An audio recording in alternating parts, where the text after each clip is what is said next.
నమస్తే. ప్రజెంట్ నేను మెదక్ పార్లమెంట్లోని చేగుంట మండలంలో ఉన్న. ఇక్కడ మెదక్ పార్లమెంటు అభ్యర్థులు ముగ్గురు పోటీ చేస్తూ ఉన్నారు. బీజేపీ అభ్యర్థిగా రఘునందన్ రావు పోటీ చేస్తున్నాడు. బీఆర్ఎస్ అభ్యర్థిగా వెంకట్రామిరెడ్డి, కాంగ్రెస్ అభ్యర్థిగా నీలం మధు ముదిరాజ్. ఈ ముగ్గురు అభ్యర్థులు కూడా పోటీ పడుతున్నారు. మెదక్ పార్లమెంట్ ప్రజలు ఎవరికి ఓటేస్తారు, వాళ్ళు ఎవరిని గెలిపించబోతున్నారు, ఒకసారి మాట్లాడదాం. ప్రజలతో మాట్లాడే ప్రయత్నం చేద్దాం. కొంతమంది ఉన్నారు ఇక్కడ. అన్న నమస్తేనా?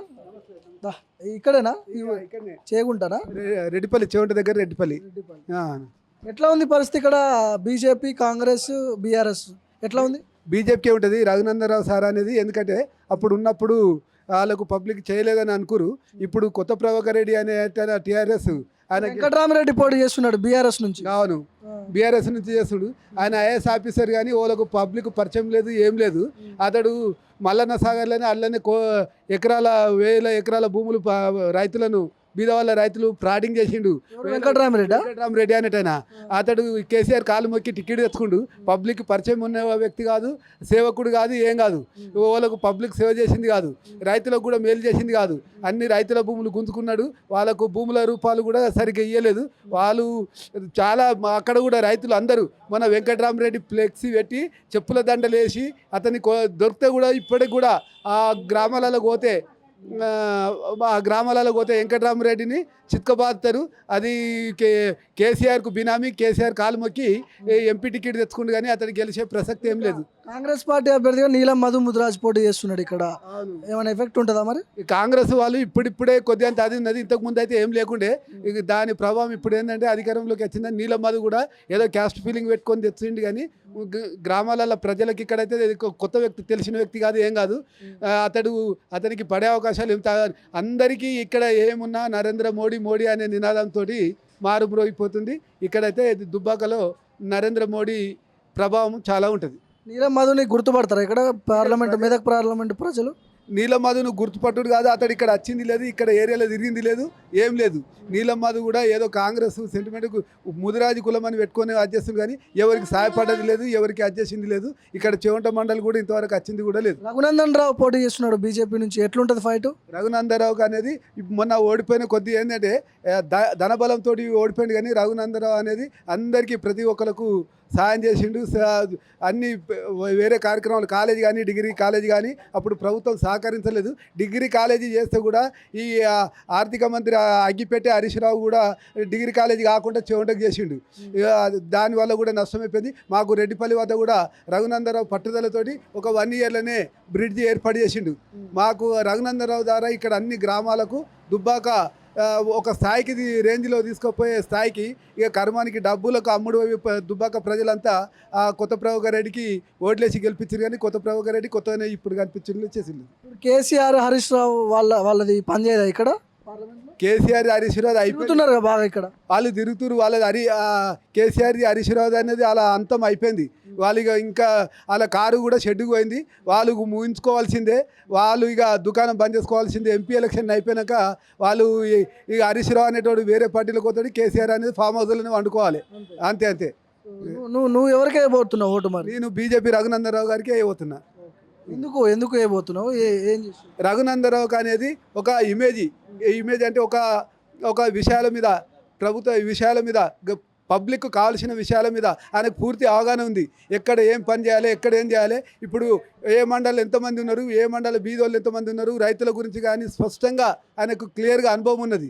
ఏ విషయాన్నైనా మళ్ళీ అధికారుల నుంచి ఏ విధంగా పని చేయాలనేది ఆయనకు కూడా ఆ విధంగా నాలెడ్జ్ ఉన్నది. రాష్ట్రంలో కాంగ్రెస్ అధికారంలో ఉంది కదా, ఎట్లా మరి వాళ్ళదేం ఎఫెక్ట్ ఉండదా? ఏం ఎఫెక్ట్ ఉండదు. ఇప్పుడు మన దేశానికి కావాల్సింది అందరూ, నువ్వు ఎక్కడైనా సరే నరేంద్ర మోడీ నినాదం. మన భారతదేశానికి కావాల్సింది మోడీ. ఇది రాష్ట్ర ఎన్నికలు కావు, మళ్ళీ వాళ్ళ గ్రామ పంచాయతీ ఎన్నికలు అటువంటిది కూడా కాదు ఇప్పుడు అనేది. ఎందుకంటే మోడీ గురించి ఎక్కడ ఏదైనా సరే మోడీ కావాలనేది నినాదం. రాహుల్ గాంధీని ప్రధానమంత్రి చేస్తారంట కదా కాంగ్రెస్ వాళ్ళు. రాహుల్ గాంధీ ప్రధానమంత్రి ఎక్కడైతాడు? వాళ్ళు అంతా నిలబడరు. కాంగ్రెస్ వాళ్ళు 320 స్థానాలలో నిలబడరు. కొన్ని స్థానాలలో అయితే వాళ్ళకు 320 వాళ్ళ కూటమే సరిగ్గా లేదు. ఎన్డీఏ కూటమిలోనే ప్రతిపక్షాలన్నీ తలో దారిన అవుతున్నాయి. అక్కడ కలకత్తాలో మమతా బెనర్జీ ఓదారి, ఇప్పుడు వాళ్ళు అంత కూటమి కూడా వాళ్ళు ఐక్యత కూడా లేరు. మన భారతదేశానికి రక్షించేదానికి ఇప్పుడు ప్రపంచంలోనే 11వ ఆర్థిక వ్యవస్థ ఉంటే నరేంద్ర మోడీ అనే వ్యక్తి ఇప్పుడు మన 5వ స్థానానికి తీసుకొచ్చిండు. మళ్ళీ ఇప్పుడు ఈ 5 ఏళ్ళు నరేంద్ర మోడీని గెలిపించుకుంటే 3వ స్థానానికి భారతదేశాన్ని తీసుకుపోతాడు. అందరికీ కావాల్సింది ఏంటంటే నరేంద్ర మోడీ నినాదము, నరేంద్ర మోడీ గెలవాలనేది, మనకు 3వసారి కూడా ప్రధాని నరేంద్ర మోడీ కావాలనేది అందరి దేశ ప్రజల అభిప్రాయం. కాంగ్రెస్ నీలం మధు పోటీ చేస్తున్నాడు, వెంకటరామిరెడ్డి ఉన్నాడు, రఘునందన్ రావు ఉన్నాడు. ఎట్లుంటుంది?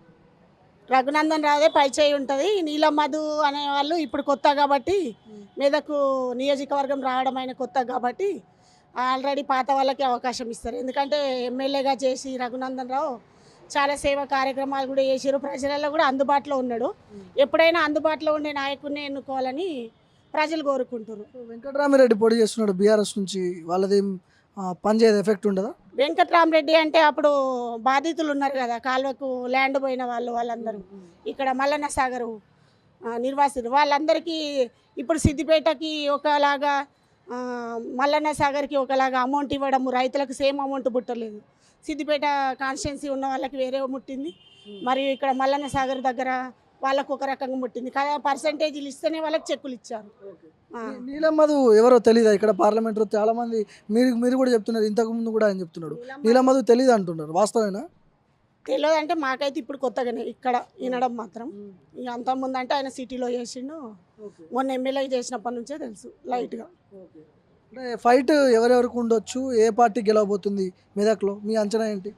ఫైట్ అంటే వన్ సైడ్ బీజేపీ ఈసారి అయితే మొత్తం మోడీ ప్రభుత్వమే కావాలని కోరుకుంటున్నారు ఇక్కడ మాత్రం. కాంగ్రెస్ అధికారంలో ఉంది కదా రాష్ట్రంలో, ఏముండదా? రేవంత్ రెడ్డి వస్తున్నాడు, ప్రచారం చేస్తున్నాడు.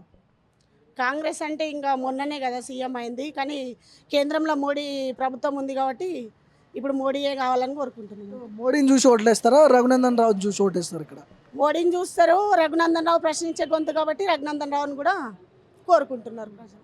మీరు ఎవరికి ఓటైపోతున్నారు? మేము రఘునందన్ రావుకి, బీజేపీకి. రైట్. మెదక్ పార్లమెంట్లో ఎట్లా ఉంటుందన్న పరిస్థితి? నీలం మధు, రఘునందన్ రావు, వెంకటరామిరెడ్డి 3 పార్టీలు పోటీ చేస్తున్నాయి. 3 పార్టీలు పోటీ చేస్తున్నాయి కాబట్టి ఇప్పుడు అయితే దేశవ్యాప్తంగా మోడీ హవా ఉన్నది. మోడీ వచ్చే ఛాన్స్, మోడీ వస్తారు ప్రధాని ఇప్పుడైతే.